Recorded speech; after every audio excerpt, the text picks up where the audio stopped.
Baiklah, terima kasih kepada semua yang hadir. Assalamualaikum warahmatullahi wabarakatuh. Waalaikumsalam warahmatullahi wabarakatuh. Warahmatullahi wabarakatuh. Selamat sore, peserta mata kuliah analisis kebijakan pendidikan. Dalam kesempatan kali ini saya sangat berterima kasih seperti biasa kepada semua peserta mahasiswa yang berkenan menghadiri perkuliahan ini. Semoga dapat berjalan dengan baik, maksimal, dan mendapat hasil yang memuaskan. Perkuliahan kita dibagi menjadi 3 bagian. Pertama, pengantar dosen yang saya sampaikan saat ini guna menyampaikan tujuan perkuliahan. Kedua, pelaksanaan diskusi yang dipimpin nanti oleh moderator yang telah ditentukan. Dan 3, refleksi atas tanggapan, masukan ataupun pertanyaan arahan akhir dari dosen pengampu. Baik, para peserta yang tetap bertahan dan memulai perkuliahan ini, pada pertemuan kelima kita angkat konsep isu kebijakan manajemen dan skul government pendidikan dasar. Agar perkuliahan kita dapat berjalan dengan maksimal dan berkah, marilah kita berdoa memohon kepada Yang Maha Kuasa menurut keyakinan kita masing-masing agar perkuliahan kita dapat lancar dan berkah. Berdoa mulai. Ya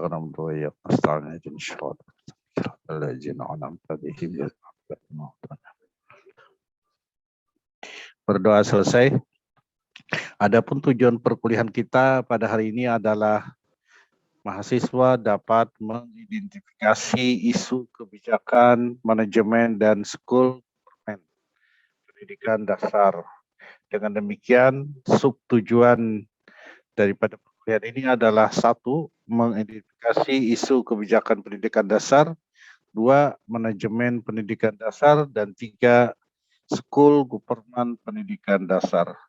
Selanjutnya, tingkat waktu saya persilahkan kepada moderator untuk memimpin pelaksanaan diskusi pada hari ini. Kepada yang telah ditunjuk, Ibu Endang, saya persilahkan. Terima kasih Bapak atas waktunya dan kesempatannya. Assalamualaikum warahmatullahi wabarakatuh. Selamat sore teman-teman. Alhamdulillah kita bertemu lagi dengan pemateri Ibu Siti Janiyah.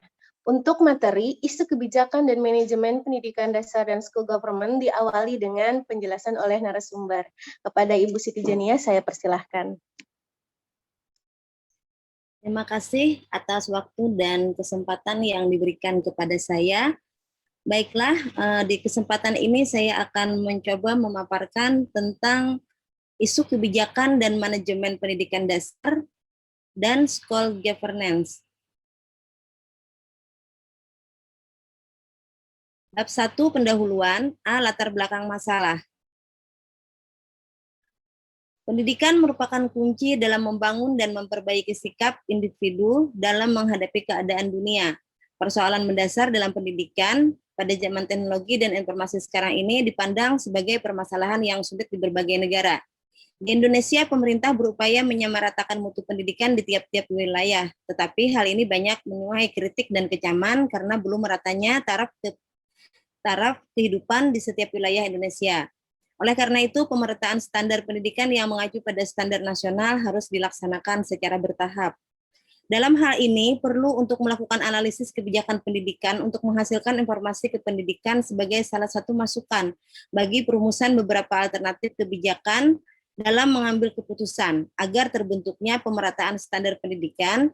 Kebijakan pemerintah di bidang pendidikan sangatlah kompleks. Maka dalam makalah ini hanya akan dikaji mengenai isu kebijakan pada pendidikan dasar dan school governance. B. Rumusan masalah. 1. Bagaimanakah isu kebijakan dan manajemen pendidikan dasar dalam sistem pendidikan di Indonesia?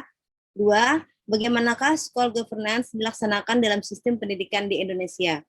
C. Tujuan penulisan. 1. Menjelaskan isu kebijakan dan manajemen pendidikan dasar dalam sistem pendidikan di Indonesia melalui proses analisis kebijakan. 2. Menguraikan mengenai school governance itu dilaksanakan dalam tatanan sistem pendidikan di Indonesia. Bab 2 pembahasan pengertian kebijakan pendidikan. Berikut ini adalah definisi kebijakan menurut para ahli. Pendapat Yulo dan Previtt dikutip oleh Hasbullah 2015 yang menjelaskan bahwa kebijakan adalah keputusan tetap yang dicirikan oleh konsistensi dan pengulangan tingkah laku dari mereka yang membuat dan dari mereka yang mematuhi keputusan tersebut. Pendapat Kons dan O'Donnell dikutip dari Syagala 2008 mengemukakan bahwa kebijakan adalah pernyataan atau pemahaman umum yang mempedomani pemikiran dalam mengambil keputusan yang memiliki esensi batas-batas tertentu dalam pengambilan keputusan. Kebijakan dalam konteks ini adalah kebijakan yang terkait dengan masalah pendidikan. Pendidikan merupakan proses tanpa akhir yang diupayakan oleh siapapun, terutama negara. Pendidikan sebagai upaya untuk meningkatkan kesadaran dan ilmu pengetahuan. Dilihat dari mana sempitnya, pendidikan identik dengan sekolah. Berkaitan dengan hal ini, pendidikan adalah pengajaran yang diselenggarakan sekolah sebagai lembaga mendidik. Pendidikan merupakan segala pengaruh yang diupayakan sekolah terhadap anak dan remaja dalam usia sekolah yang diserahkan kepada pihak sekolah agar mempunyai kemampuan kognitif dan kesiapan mental yang sempurna dan kesadaran maju yang berguna bagi mereka untuk turun ke masyarakat, menjalin hubungan sosial, dan memikul tanggung jawab mereka sebagai individu maupun sebagai makhluk sosial. Menurut Shomokti 2010. B. Isu kebijakan pendidikan. Beberapa isu-isu strategis dalam rencana program pemerintah yang terkait dengan peningkatan pendidikan adalah: 1. Pemerataan dan perluasan akses. Program pemerataan dan perluasan akses bagi masyarakat secara luas. Program ini meliputi pemberian bantuan biaya operasional sekolah, baik sekolah negeri maupun sekolah swasta, rehabilitasi ruang kelas yang rusak, penyediaan perpustakaan dengan pemberian buku-buku pelajaran serta secara berkelanjutan. 2. Peningkatan mutu, relevansi, dan daya saing. Program ini merupakan program yang terkait proses dalam peningkatan mutu pendidikan sebagai pengembangan kurikulum, metode pembelajaran, dan sistem nilai. 3. Penguatan tata kelola, akuntabilitas, dan pencitraan publik. Program ini tentu melibatkan mitra, yaitu melibatkan anggota masyarakat dalam memperdayakan partisipasi masyarakat melalui komite sekolah dan Dewan Pendidikan untuk ikut dalam proses itu, meskipun hanya sebatas memberi saran dan pengawas eksternal. C. Perspektif pendidikan dasar. Dalam Undang-Undang Nomor 20 Tahun 2003 disebutkan bahwa pendidikan dasar merupakan jenjang pendidikan yang melandasi jenjang pendidikan menengah. Maka dari itu dapat dipahami bahwa pendidikan dasar dijadikan sebagai awal langkah seorang anak dalam memulai proses pembelajaran di sekolah. Sebagai salah satu hak dasarnya, pentingnya pendidikan dasar sebagai pondasi yang jika tidak kokoh maka akan cepat runtuh apabila diterpa guncangan sedikit saja. Sistem pendidikan dasar di Indonesia mewajibkan setiap warga negara berusia 7-15 tahun untuk mengikuti pendidikan dasar, yakni sekolah dasar atau sederajat selama 6 tahun dan sekolah menengah pertama atau sederajat selama 3 tahun. Sekolah dasar adalah jenjang paling dasar pada pendidikan formal di Indonesia dan ditempuh dalam waktu 6 tahun, dimulai dari kelas 1 sampai kelas 6. Lulusan sekolah dasar dapat melanjutkan pendidikan ke sekolah menengah pertama. Sekolah menengah pertama atau SMP dan sederajat adalah jenjang pendidikan menengah pada pendidikan formal di Indonesia yang ditempuh dalam waktu 3 tahun mulai dari kelas 7 sampai 9. Pada tahun ajaran 1994 hingga 2004, SMP pernah disebut sebagai sekolah lanjutan tingkat pertama atau SLTP. D. Pendidikan dasar, ekstensi dan karakteristik. Dewasa ini ada kecenderungan bahwa program pendidikan dasar yang bermutu hanya diorientasikan untuk orang yang berkelompok dan kelompok tertentu, terutama pada institusi pendidikan yang diklaim oleh masyarakat sebagai lembaga pendidikan dasar favorit. Pada lembaga persekolahan ini tidak cukup ruang bagi kelompok lain untuk mengakses pendidikan tersebut. Apabila dibiarkan, maka kondisi ini dapat berdampak pada perlakuan yang diskriminatif terhadap anak bangsa. Di samping itu, masih banyak anak usia sekolah yang belum terjangkau oleh program pendidikan dasar, atau kalaupun sekolah tersedia dalam jarak yang terjangkau. Kendala-kendala psikologis dan budaya masih menghalangi mereka untuk memasuki sekolah. Pemecahan masalah ini perlu diakomodasi ide-ide pendidikan untuk semua yang antara lain membuat kesempatan bagi semua siswa untuk mengakses pendidikan dasar dimanapun dan kapanpun. Di samping itu, perlu diciptakan suasana belajar yang dapat mengakomodasi kebutuhan anak dari berbagai strata dan latar belakang sosial dan budaya. untuk mencapai sasaran pendidikan dasar yang bermutu, selama ini masih banyak tergantung pada lembaga pendidikan formal yang konvensional atau sejumlah lembaga pendidikan non-formal, baik yang langsung di bawah tanggung jawab pemerintah maupun swasta. Padahal untuk menjangkau semua peserta didik, kemampuan lembaga tersebut terbatas, mengingat beragamnya kondisi geografis dan budaya masyarakat Indonesia. Untuk itu, dalam rangka penuntasan program wajib belajar pendidikan dasar 9 tahun dan untuk membelajarkan lebih banyak warga negara, perlu diupayakan pemberdayaan dan pendayagunaan berbagai institusi kemasyarakatan untuk menjadi wahana pendidikan dan pembelajaran program pendidikan dasar 9 tahun. Praktek pendidikan dasar di Indonesia. Bentuk satuan pendidikan dasar formal yang menyelenggarakan program wajib belajar pendidikan dasar 9 tahun dapat dijelaskan sebagai berikut. 1. SD atau SMP biasa, yaitu SD SMP yang diselenggarakan oleh pemerintah atau masyarakat dalam situasi yang normal. 2. SD SMP kecil, yaitu SD SMP negeri yang diselenggarakan di daerah yang berpenduduk sedikit dan memenuhi persyaratan yang berlaku. 3. SD SMP Pamong, yaitu SD negeri yang didirikan untuk memberikan pelayanan pendidikan bagi anak putus sekolah, SD dan SMP, dan atau anak lain yang tidak dapat datang secara teratur belajar di sekolah.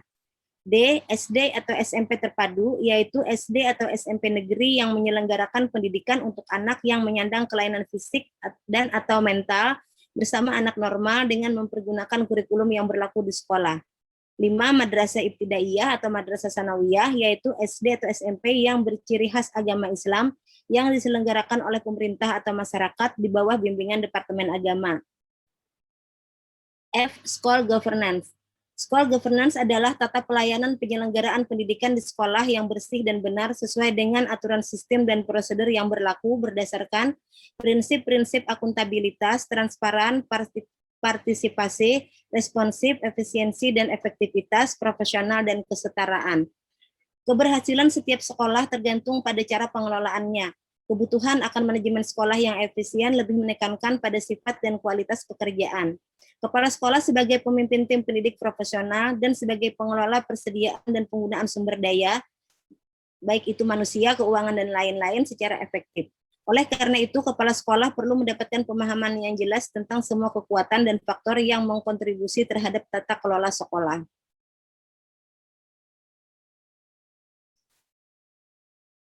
Tata kelola sekolah dasar menjadi elemen strategis yang dapat dimanfaatkan oleh pemerintah, daerah, maupun sekolah untuk merubah kondisi sekolah menjadi lebih baik. Beberapa langkah konkret yang dapat dilakukan untuk mewujudkan sekolah dasar bermutu diantaranya, 1. Merubah mindset, apa yang bisa saya dapat di sekolah menjadi apa yang bisa saya berikan untuk sekolah. 2. Menganalisa strength, weakness, opportunity, dan threats atau SWOT sekolah. 3. Menyusun rencana kerja sekolah atau RKS secara terpadu dan berdasarkan hasil analisa. 4. Implementasi RKS dengan excellent team management dan collaboration. 5. Evaluasi diri sekolah atau self-assessment. Bab 3 penutup, kesimpulan. Kebijakan adalah kepandaian, kemahiran, rangkaian konsep, dan asas yang menjadi dasar garis besar dan dasar rencana dalam pelaksanaan suatu pekerjaan didasarkan pada suatu ketentuan dari pimpinan yang berbeda dari aturan yang ada dan dikenakan seseorang karena adanya alasan yang dapat diterima, seperti untuk tidak memberlakukan aturan yang berlaku karena suatu alasan yang kuat. Pendidikan dasar memiliki arti sebagai proses pengubahan sikap dan tata laku seorang atau sekelompok orang dalam usaha mendewasakan manusia melalui upaya pengajaran dan latihan pada level dasar. Pendidikan dasar dibuat sebagai fondasi untuk melangkah pada pendidikan menengah, kemudian ke pendidikan tinggi. Sistem pendidikan dasar di Indonesia mewajibkan setiap warga negara berusia 7-15 tahun untuk mengikuti pendidikan dasar, yakni sekolah dasar atau sederajat selama 6 tahun, dan sekolah menengah pertama atau sederajat selama 3 tahun.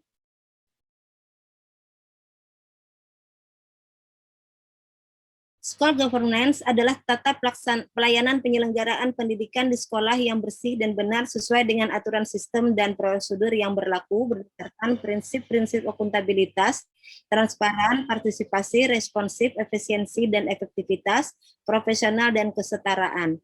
B. Saran, makalah ini dapat digunakan sebagai penambahan wawasan, kontribusi, dan bahan referensi bagi para supervisor untuk senantiasa meningkatkan kualitas pendidikan dengan jalan memberikan supervisi terbaik kepada para guru dan staf pada lembaga pendidikan.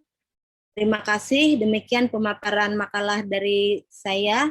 Saya kembalikan kepada moderator hari ini. Terima kasih Mbak Endang. Terima kasih Bu Siti Jania.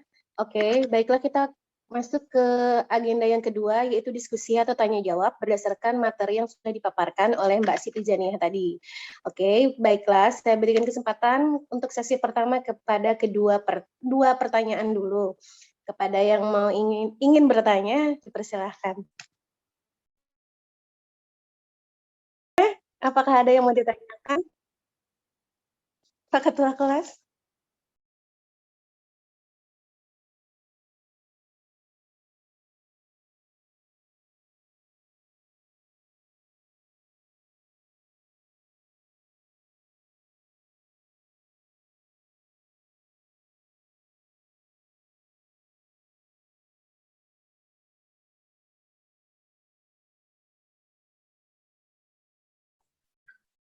Oke, terima kasih Mbak Endang. Ulun coba bertanya kepada Bu Siti Jania. Yang ulun tanyakan, tolong jelaskan hubungan antara school governance dengan peningkatan kualitas pelayanan pendidikan, terutama kualitas pelayanan pendidikan di sekolah dasar. Terima kasih.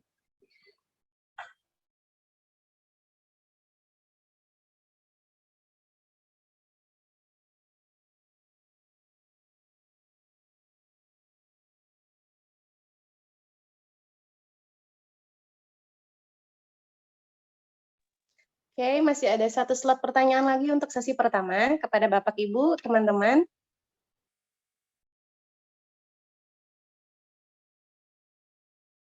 Mbak Endang, izin bertanya. Iya, silakan Mbak.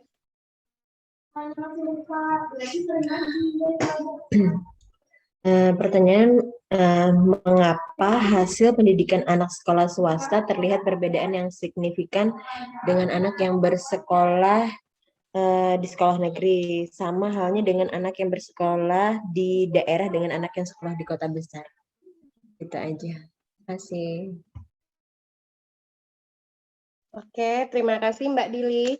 Oke, kepada Mbak Siti Jania sudah ada dua pertanyaan, mau langsung dibahas, dijawab, silahkan. Terima kasih Mbak Endang. Ulun coba menjawab pertanyaan dari Pak Agni dulu. Tadi pertanyaannya, jelaskan hubungan antara school governance dengan peningkatan kualitas pelayanan pendidikan, begitu ya, kalau tidak salah. Jadi pelayanan pendidikan itu merupakan suatu kegiatan untuk memenuhi segala keinginan yang dibutuhkan oleh pelanggan. Pelayanan yang berkualitas tentunya sangat diharapkan oleh siswa, orang tua siswa maupun masyarakat dari setiap sekolah yang mereka belajar di sana. Nah, dengan adanya school governance ini atau tata kelola sekolah ini tentunya apabila tata kelola sekolah itu baik, maka otomatis dia nanti hasilnya yang dimiliki oleh sekolah itu, mutu yang dikeluarkan oleh sekolah itu tentu hasilnya juga akan baik. Maka otomatis akan meningkatkan pelayanan di mana masyarakat, siswa dan orang tua itu merasa sangat puas dengan layanan yang telah diberikan sekolah tersebut. Jika sekolah itu jika pelayanan yang diberikan sangat baik, terus pelanggan puas, maka otomatis mutu kualitasnya semakin bagus. Mungkin begitu Pak Agni. Oke, terima kasih Bu Siti Jania atas jawabannya. Terima kasih. Bisa ulun lanjutkan yang kedua ya Mbak Endang?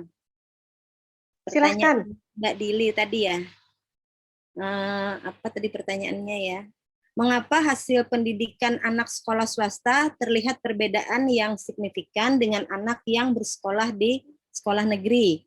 Sama halnya dengan anak yang bersekolah di daerah dengan anak yang bersekolah di kota besar.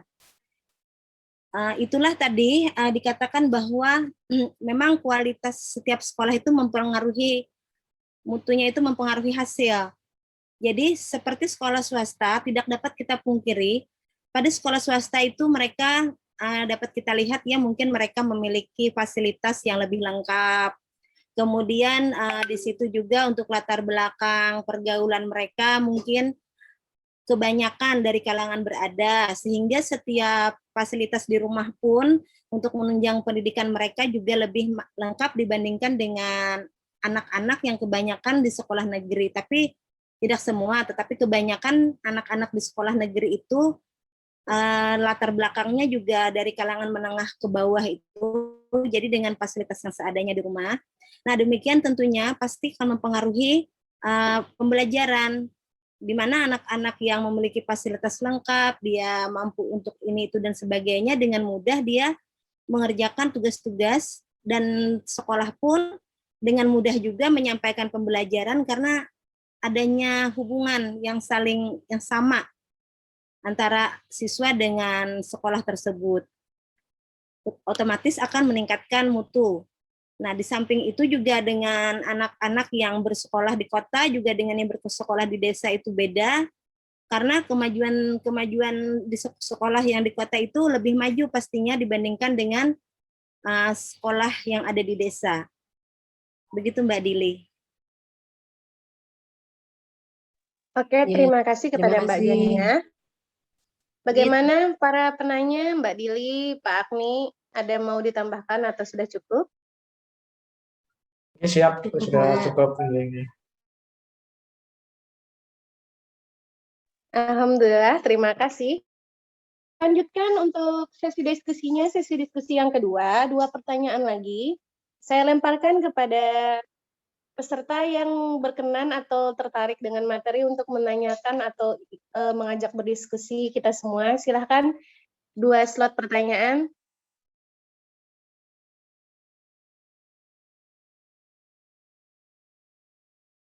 Mbak Endang bertanya. Silakan Mbak Anita.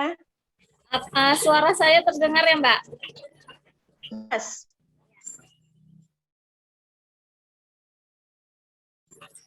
Terima kasih atas kesempatannya. Yang saya tanyakan adalah apa saja kendala dalam menciptakan school governance dalam lembaga sekolah dan bagaimana cara mengatasinya. Terima kasih. Terima kasih Mbak Nita. Oke, satu lagi. Ada yang mau tanya? Silahkan.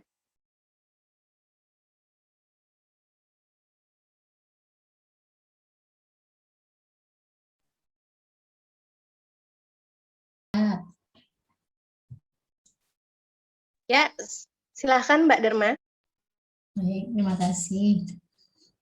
Tadi di slide-nya Bu Siti Janiah, ada tadi dipaparkan tentang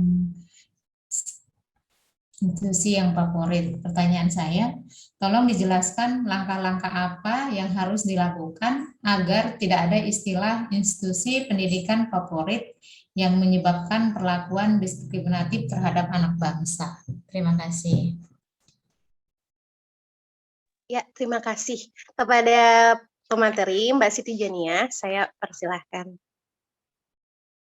Terima kasih Mbak Endang. Ulun coba jawab pertanyaan dari Mbak Nita tadi.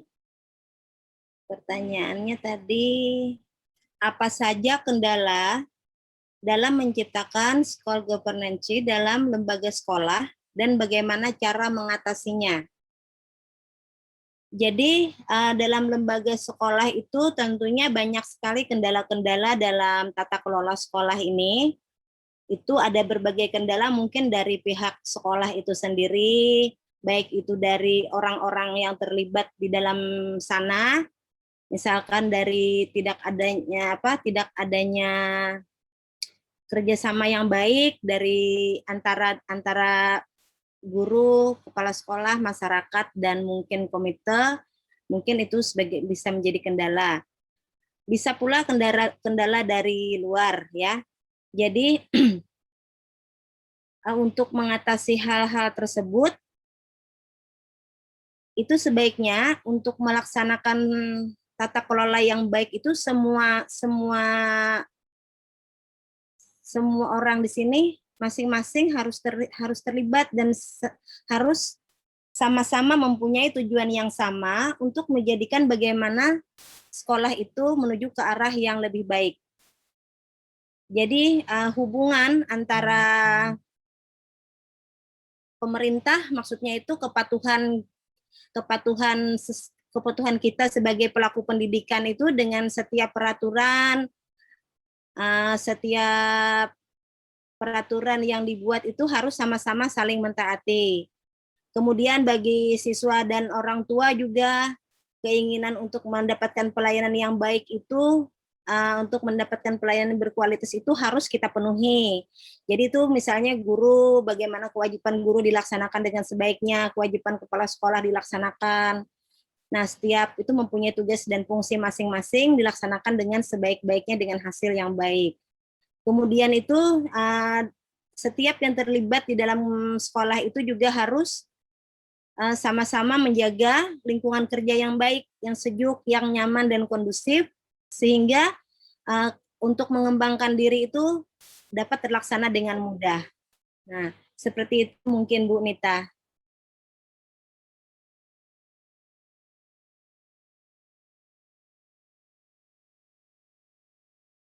Bagaimana Mbak Nita? Ada yang mau ditambahkan atau sudah? Ya, terima kasih atas jawabannya. Terima kasih Mbak Nita. Kemudian Ulun akan mencoba menjawab pertanyaan dari Bu Dermawati tadi. Tolong dijelaskan langkah apa-apa yang harus dilakukan agar tidak ada istilah institusi pendidikan favorit yang menyebabkan perlakuan diskriminatif terhadap anak bangsa. Istilah institusi pendidikan favorit itu hingga saat ini masih banyak kita temui. Untuk menghilangkan istilah tersebut, satu-satunya cara itu adalah bahwa setiap sekolah itu memang harus memiliki mutu atau kualitas yang sama bagusnya. Nah, tetapi untuk melaksanakan hal tersebut itulah makanya tadi diperlukan di sini manajemen sekolah dan tata kelola sekolah yang sangat baik. Terhubung seperti jawaban untuk Mbak Nita tadi, mungkin seperti itu adalah langkah-langkah yang bisa kita lakukan untuk menjadikan sekolah tersebut menjadi sekolah yang baik.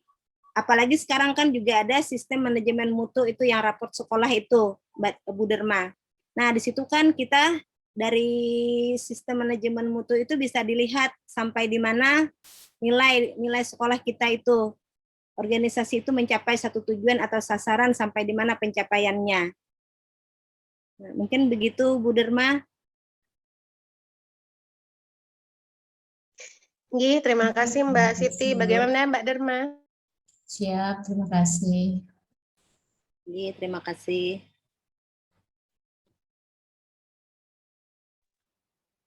Demikianlah sesi pertanyaan kedua kita.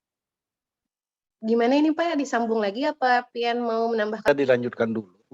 Karena pertanyaannya masih dapat disederhanakan ya. Bisa dilanjutkan lagi dengan 2 pertanyaan atau 3 ya. Biar seluruhnya dapat mengajukan, seluruh peserta. Silakan. Siap Pak. Oke, teman-teman kita lanjutkan untuk sesi pertanyaan berikutnya. Sesi pertanyaan berikutnya masih sama 2 slot pertanyaan lagi. Kepada teman-teman yang belum berkesempatan bertanya, saya persilahkan.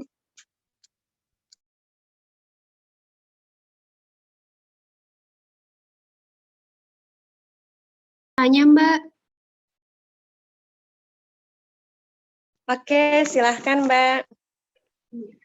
Ya, jadi tadi saya ada lihat di dalam school governance itu ada konsep kesetaraan. Nah, maksud atau maknanya itu seperti apa ya? Itu saja dari saya. Terima kasih. Terima kasih Mbak Putri. Oke, pertanyaan berikutnya. Mbak Ploh, Mbak Lia, yang dikira sering ketukar-tukar kembaran.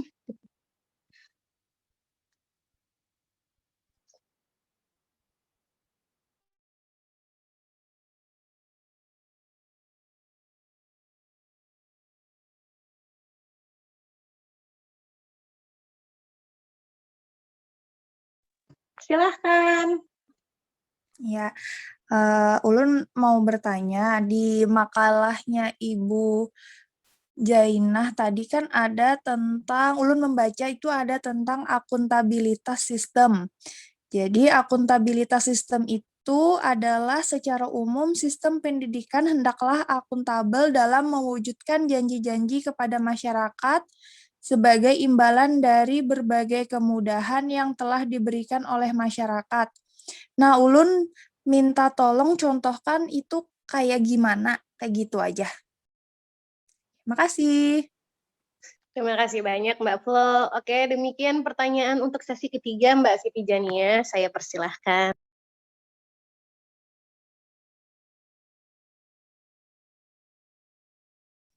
Terima kasih. Di sini Ulun coba jawab pertanyaan dari Mbak Putri tadi. Maksud atau arti dari kesetaraan dalam school governance ini seperti apa? Jadi kesetaraan di sini artinya keseimbangan antara di sini kan dalam school governance di sini ada di slide berapa tadi sebentar.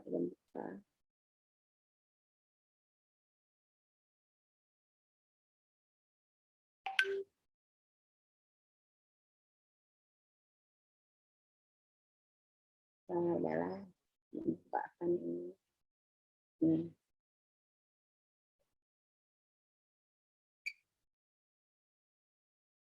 Dalam pelaksanaan mewujudkan untuk menjadikan kondisi sekolah kita ke arah lebih baik itu yang dapat kita terapkan di sini adalah dalam beberapa langkah konkret ini, yakni lima langkah ini. Nah, jadi dalam pelaksanaan itu tadi, pelaksanaan tata kelola sekolah itu, artinya di antara yang kelima ini harus setara dan seimbang kita lakukan. Jadi bukan hanya satu, dua di antara bagaimana yang dilakukan itu hanya satu saja atau yang dua saja atau yang tiga saja, tidak, tetapi harus dilaksanakan secara sama, setara semuanya. Begitu Mbak Putri. Ya, terima kasih Ibu. Ya, terima kasih juga. Ulun lanjutkan lagi ke pertanyaan nomor 6 dari Mbak Lia tadi ya. Florentina, Bu. Oh, dari Florentina. Sebentar. Ini tadi pertanyaannya.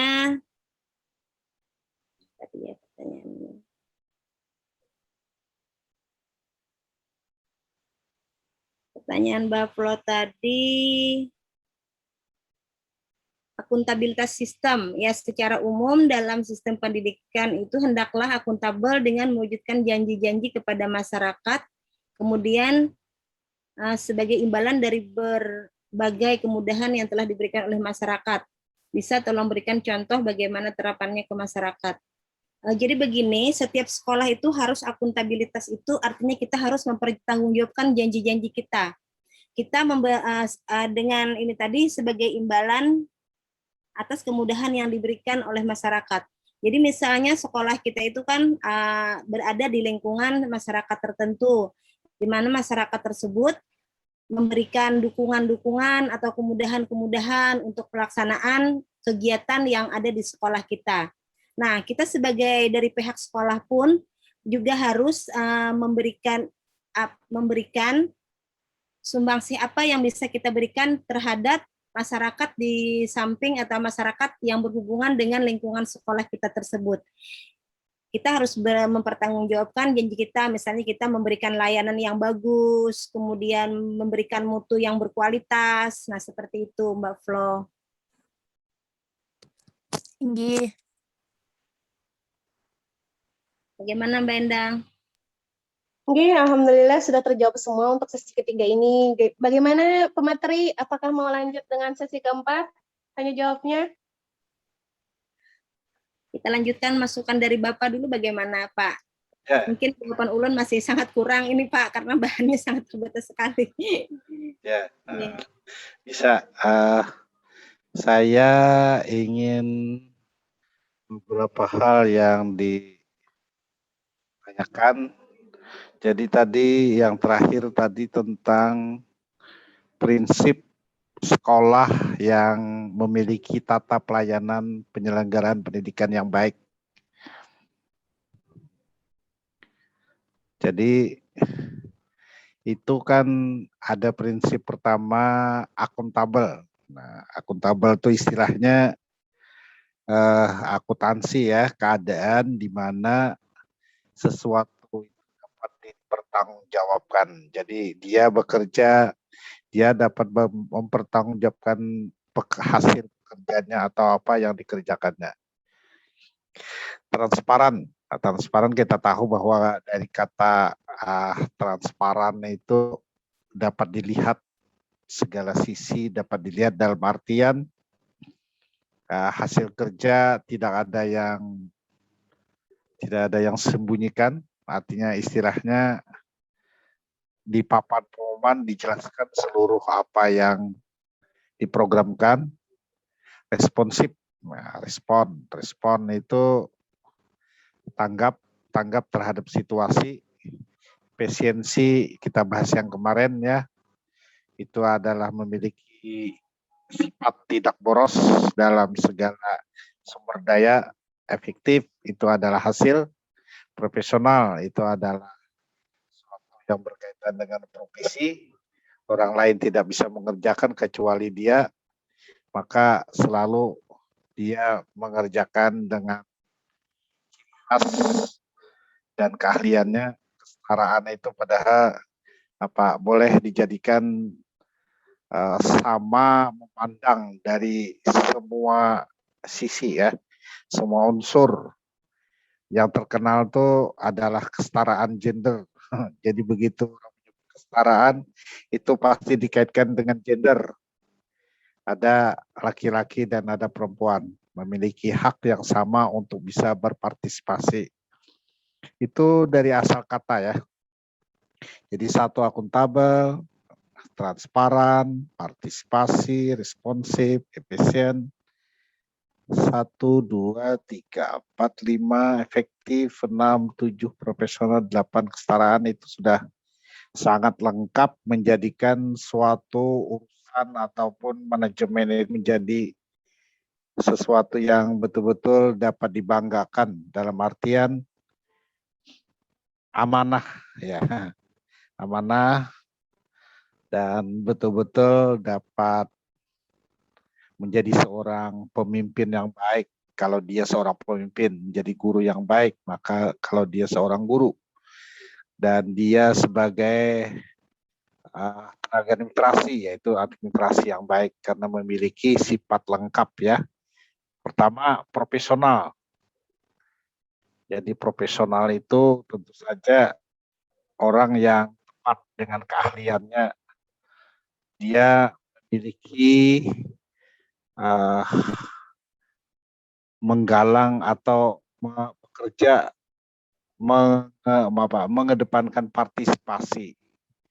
Dia harus memiliki sifat respon terhadap seluruh fenomena yang ada.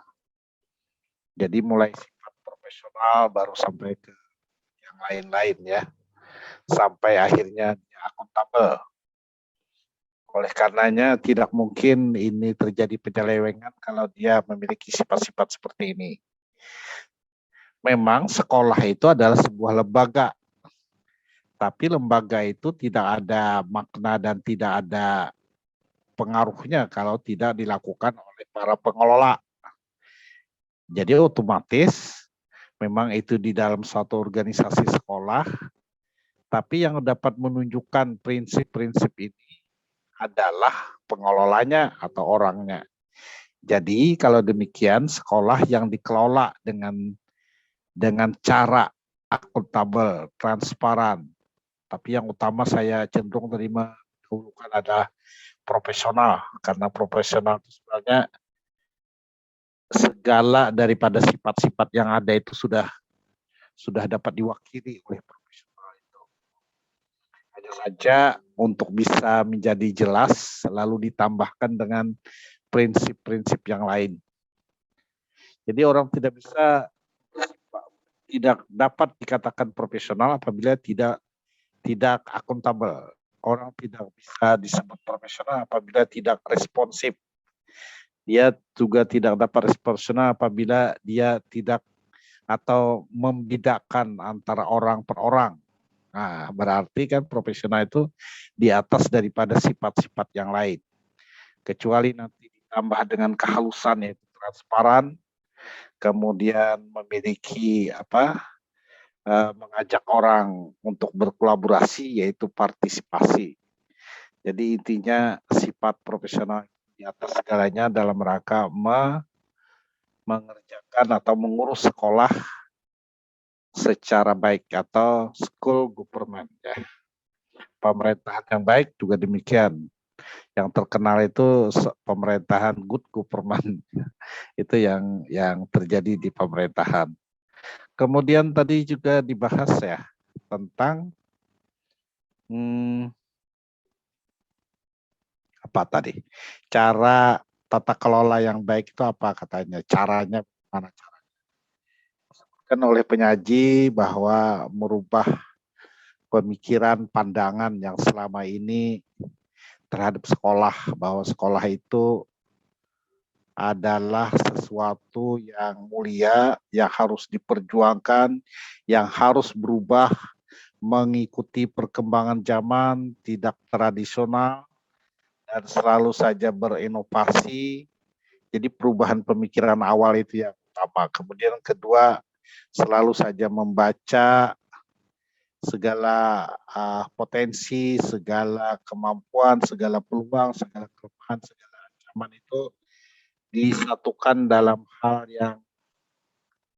yang terpadu ya, dapat diperhitungkan sehingga dalam pelaksanaan pengurusannya itu dapat dikelola dengan sebaik-baiknya dan memiliki prestasi walaupun dalam situasi yang sangat sulit, situasi lemah, situasi yang terancam, situasi yang berat. Kalau misalnya dalam pidato presiden setiap tahun pasti menyebutkan ekonomi kita adalah ekonomi dalam situasi kata beliau.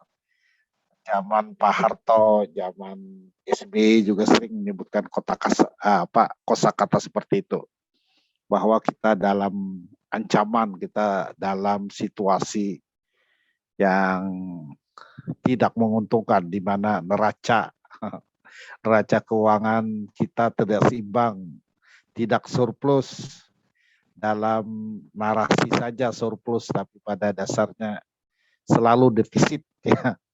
Ini dikatakan oleh para pejabat kita. Oleh karenanya kita selalu saja memperhatikan kemampuan, peluang, kelemahan, dan ancaman. Kemudian kalau kita selalu saja mengusahakan atau memperkuat atau peluang dan kekuatan itu betul-betul diperkuat dan digunakan. Sementara ancaman dan kelemahan itu harus diperkecil. Oleh karenanya kita dapat melewati daripada situasi yang sangat tidak menentu, kata SBY kan seperti itu.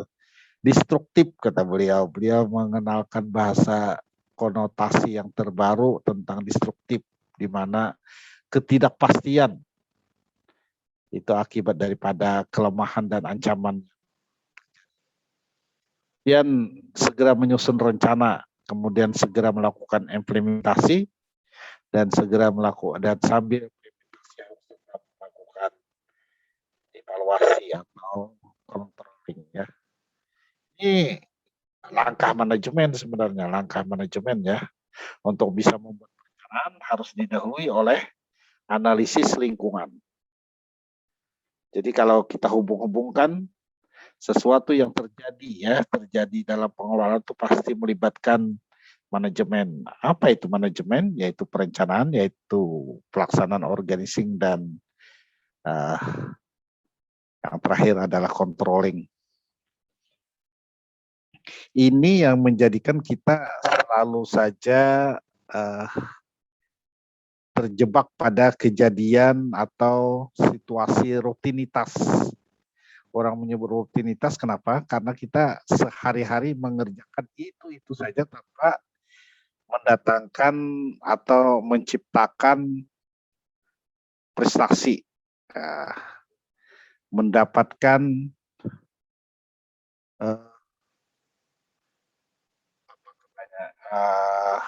kemajuan ya, kemajuan sekolah kita.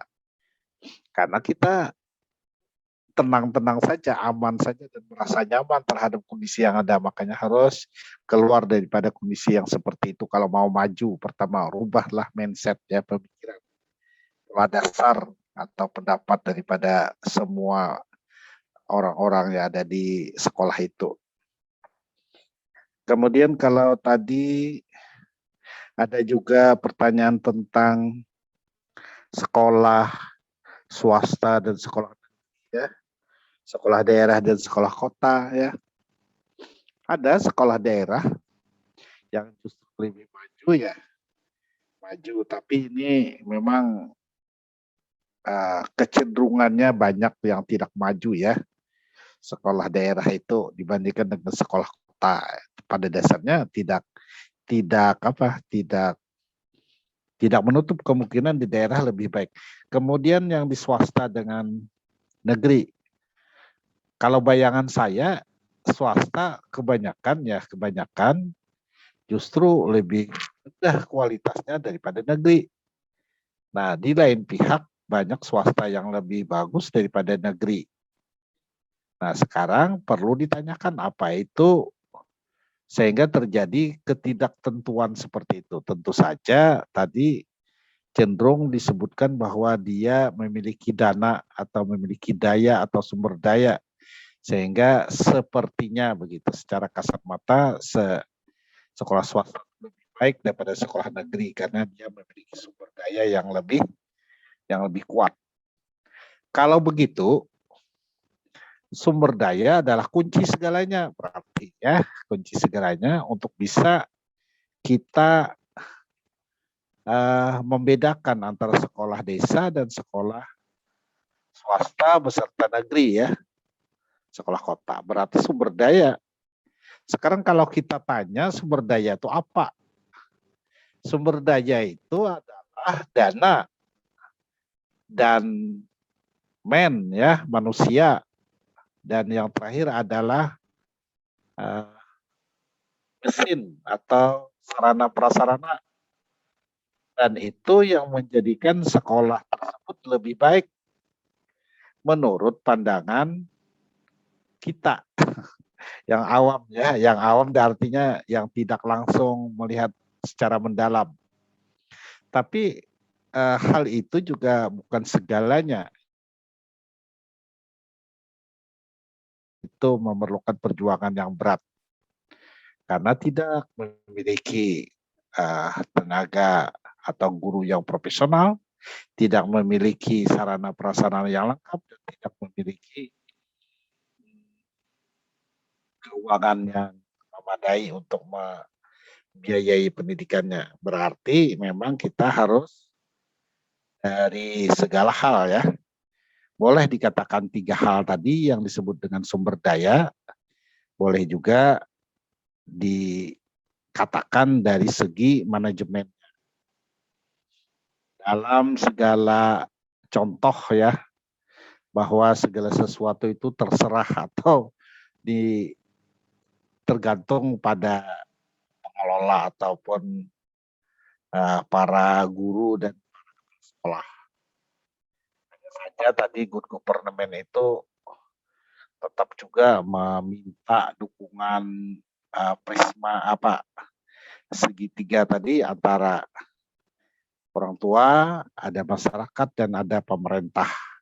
Orang tua, masyarakat sama ya, kemudian sekolah dan pemerintah. Nah, agar bisa mengurus sekolah ini menjadi sekolah yang memiliki pelayanan pendidikan yang baik. Mungkin seluruh semua akan memahami peran masing-masing. Sehingga intinya peran itu kalau kita upayakan atau upayakan tentu akan menjadi berbeda untuk menjadikan sekolah yang good government nih. Intinya untuk menciptakan good government itu memang potensi baik dengan 3 pilar tadi, baik dengan sifat-sifat atau prinsip-prinsip government tadi, ataupun 5 hal yang menjadikan ciri sekolah yang bermutu. Itu harus betul-betul digarap dan diperhatikan. Hanya saja ya, kita mudah untuk berucap, mudah untuk bicara. Tapi untuk melaksanakannya sungguh berbeda. Hanya saja karena tadi tantangan kita itu adalah mindset-nya tadi yang berbeda. Guru kita banyak yang bersifat mau tapi tidak mampu. Guru kita ada yang mau, ada yang mampu tapi tidak mampu. Guru kita memiliki kemampuan tapi tidak mau berpartisipasi. Ada juga guru kita yang tidak mau dan tidak mampu untuk berpartisipasi, untuk bisa mengurus sekolah. Seharusnya ya, seluruh guru-guru kita itu adalah guru yang mampu dan mau untuk bisa menjadikan sekolah ini menjadi sekolah yang baik. Nah, sekarang kita terjebak kepada 3 kuadran tadi yang sangat berat, dan itu kalau dalam posisi yang frustasi, di mana dia tidak memiliki kemampuan dan tidak memiliki kemauan, nah itu sangat sedikit sebenarnya masalahnya. Itu kan biasanya langsung saja diberikan satu jalan keluar ya, yang berbeda, dia tidak akan menjadi seorang guru yang baik. Tapi yang tangguh itu adalah orang yang memiliki kemauan tapi tidak memiliki kemampuan. Orang yang memiliki kemampuan tapi tidak mau atau tidak memiliki kemauan. Dia menjadi seorang profesional. Nah, 2 hal ini memang membentuk korban normal ya. Bapak Ibu jangan merasa bahwa Bapak Ibu kalau mengurus sekolah atau jadi pimpinan atau menjadi apa sajalah bagian di sekolah itu merasa sangat terbebani sehingga memunculkan sifat sepertinya putus asa lalu tidak ada memiliki jalan keluar. Karena memang korban normal itu berada di tengah-tengah itu, yang banyak itu adalah orang yang 2 kelompok tadi. Orang ini memiliki kemauan tapi tidak memiliki kemampuan. Dan orang ini memiliki pemikiran yang berpikir abstrak tinggi dan tapi tidak memiliki komitmen yang rendah. Artinya memiliki kemampuan tapi tidak memiliki kemauan untuk bisa bekerja sama atau mengelola sekolah ini. Itu kebanyakan orang. Hampir 40% atau 20% daripada 80% ya dari 2 kelompok ini yang terjadi di sekolah, yang ada di sekolah. Kemudian sisanya 10% di kiri dan di kanannya itu adalah 10%. Jadi 80% yang memang harus dikelola ya, harus dirubah menjadi sesuatu yang sangat memiliki kemampuan dan memiliki kemauan komitmen yang kuat. Itu juga terjadi di mana-mana Ibu Bapak. Jadi di mana-mana, baik di negara maju ataupun di negara seperti kita apalagi. Jadi korban normal itu alamiah terjadi di dunia ini. Orang komentator ya bisa membicarakannya, bisa mengkritik, tapi begitu dia diserahi tugas, dia tidak bisa bekerja dengan konsisten, bahkan meninggalkan daripada lapangan pertandingan. Nah, itu bayangannya. Kemudian orang yang justru tekun kerja, tapi memiliki kualitas kerja yang rendah, bukan ahlinya. Nah, ini juga banyak terjadi, sehingga ini lebih mudah diurus, tapi harus pelan-pelan selalu aja menemui kesalahan-kesalahan ataupun kekurangan-kekurangan. Mudah untuk bekerja sama, tapi yang terakhir tadi komentator itu yang sangat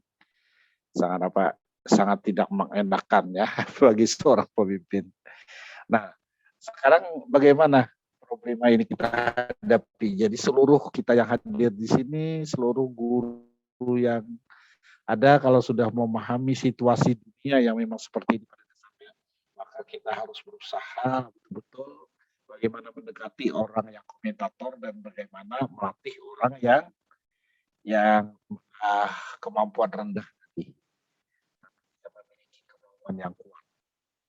Itu saja yang dapat saya sampaikan untuk memaparkan. Lalu seperti orang narasumber juga yang bisa menyimpulkan adalah Anda katanya. Jadi semua kita yang hadir ini adalah yang bisa menyimpulkan apa yang harus kita lakukan.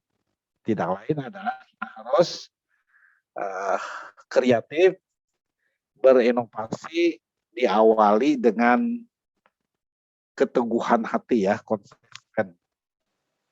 Sabar, dalam artian sabar itu bukan berdiam diri, tapi konsisten untuk selalu saja menapaki sedikit demi sedikit untuk menghantarkan sekolah itu menjadi lebih baik. Karena Bapak Ibu sadari ya, kita ini pasti pada akhirnya begitu berpulang ke ilahi atau katakan saja mati begitu, tapi apa yang kita tinggalkan kecuali adalah jasa, kecuali adalah nama baik, kemudian kecuali ada perbuatan mulia yang dapat menjadi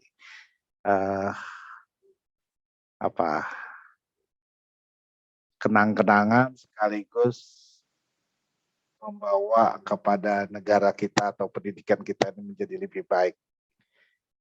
Kesejahteraan. Jadi orang sangat mudah sangat mudah untuk melupakan kebaikan orang lain dan juga sangat mudah melupakan kesalahan orang lain. Itu ciri khas kita. Dan itu lebih baik untuk kita sebagai budaya orang Asia atau orang Indonesia. Ini mungkin Ibu Siti Janiah bisa diterjemahkan untuk bisa lebih baik berperilaku, yang intinya tadi harus apa Bu? Harus 8 contoh, yaitu di kesimpulan Ibu tadi ada menyebutkan harus memiliki sifat-sifat good government yang baik itu adalah apa Ibu? Saya lupa tadi. Pertama, akuntabel. Akuntabel ini adalah bertanggung jawab. Transparan. Itu apa yang diucap dan apa yang dikerjakan dan apa yang ditampilkan itu adalah yang sebenarnya. Partisipasi, harus bisa menggerakkan orang lain, menggerakkan teman-teman, menggerakkan bawahan, menggerakkan sumber daya manusia agar bisa berpartisipasi. Responsif itu adalah respon tanggap terhadap situasi. Jangan paragah kada tahu bahasa kampung. Efisiensi, tidak boros, efektif adalah tujuan yang harus dipegang profesional, harus betul-betul mengerjakan pekerjaan secara profesional, harus bervisi, ahli, dan kesetaraan. Kesetaraan saya cenderung menyebutkan ini adalah perbedaan jenis kelamin, perbedaan warna kulit, perbedaan golongan, perbedaan agama. Jadi arti masing-masing unsur di atas tadi secara bersama-sama ciri khas dalam rangka pelayanan ya. Pelayanan itu tidak memandang dia berada dalam golongan yang atas, bawah, tengah, atau ada raitan kekeluargaan ataupun orang jauh ataupun siapa saja, yang penting dalam pendidikan itu dia memiliki kedudukan yang sama, yang setara. Dia memiliki hak dan juga memiliki kewajiban. Jadi itu inti daripada kesetaraan itu adalah bisa meletakkan sesuatu di atas daripada perbedaan. Perbedaan apa? Perbedaan jenis kelamin, perbedaan warna kulit, perbedaan agama, perbedaan suku bangsa. Jadi orang sering kalau kita juga tidak menafikan itu kita bicara dengan golongan kita atau sesama kita orang Jawa, maka kita berbahasa Jawa, padahal kita berada di sekeliling orang Banjar. Ini juga tidak bagus ya. Kemudian kalau misalnya kita itu penataran ke Jawa, terus ketemu teman sesama Jawa, kita bicara dengan bahasa kita, padahal itu adalah menggunakan bahasa Indonesia ya seharusnya, karena ada salah satu di antara teman kita itu yang tidak memahami bahasa itu, maka ada bahasa kesatuan. Nah itu namanya kesetaraan. Kita harus bisa menghargai kesetaraan dan perbedaan. Karena itu justru hal kecil tapi bisa menjadi penghalang dalam good government. Kita juga tidak respon, tidak perhatian atau menanggapi hal-hal yang kecil bagi kita tapi besar bagi orang lain. Nah ini istilah ya. Istilah ini jangan sampai terjadi dalam hal atau saat ini di mana kita menghendaki partisipasi seluruh orang. Ini ada Pak Muhammad Abillah, ada pertanyaan. Ibu ada pertanyaan. Sampai di sini Ibu Lia, kemudian moderator Ibu Indah, Ibu Siti Jania, presenter. Sampai di sini masukan saya kembalikan ke moderator dan narasumber. Terima kasih.